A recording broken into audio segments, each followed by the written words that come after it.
আসসালামু আলাইকুম। আশা করি সবাই ভালো আছেন।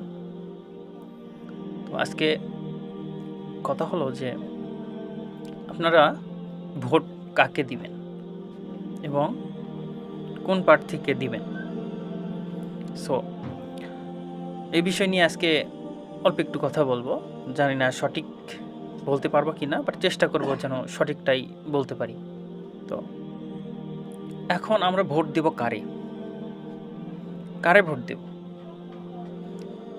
এই ডক্টর মোহাম্মদ ইউনূস সরকার চলে যাবে, সামনে নির্বাচন। সো এই নির্বাচনকে মাথায় রেখে আমরা কারে ভোট দেব?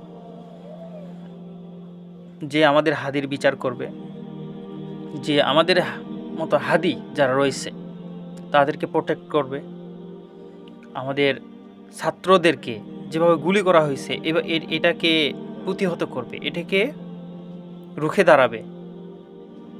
বর্তমান 24-এর মতো যেন কোনো গণ অভ্যুত্থান আর না হয়। সো এইরকম বা আমাদের দেশে যে বেকারত্ব রয়েছে, যে পরিস্থিতিগুলো রয়েছে, যেটা কিনা আমাদের জন্য কষ্টদায়ক, এইরকম পরিস্থিতি থেকে আমাদেরকে মুক্তি দিবে, আমরা তাদেরকে ভোট দেব। আমরা তাদেরকে ভোট দিয়ে জয়যুক্ত করব, যেন আমাদের কি হয়, সামনে পরিস্থিতি ভালো হয়।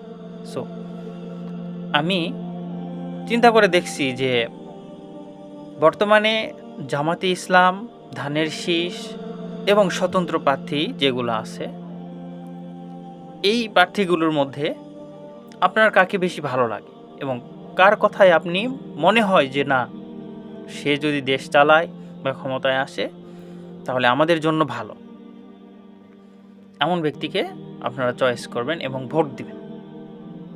মাথায় রাখবেন, মার্কা কোনো কিছু না, ব্যক্তিত্ব মেন। ঠিক আছে? তো যে ব্যক্তিত্ব ধরে রাখবে দেশের জন্য কাজ করবে, দেশের জনকল্যাণের জন্য কাজ করবে, দেশের চিন্তা করবে, এমন ব্যক্তিকে আমরা নির্বাচন করে জয়যুক্ত করব। আর আমরা সবসময় চেষ্টা করব যেন এমন কিছু না হয় যেটা নিতে পারবো না, কেননা এই পরিস্থিতি আমাদেরকেই সামাল দিতে হবে। সো আমরা আর চাই না কোনো মায়ের কোল খালি হোক, আমরা আর চাই না কেউ আমাদের দ্বারাই কষ্ট পাক। সো আমরা এমন একটা নির্বাচন উপহার দিব যেটা স্মরণীয় হয়ে থাকে।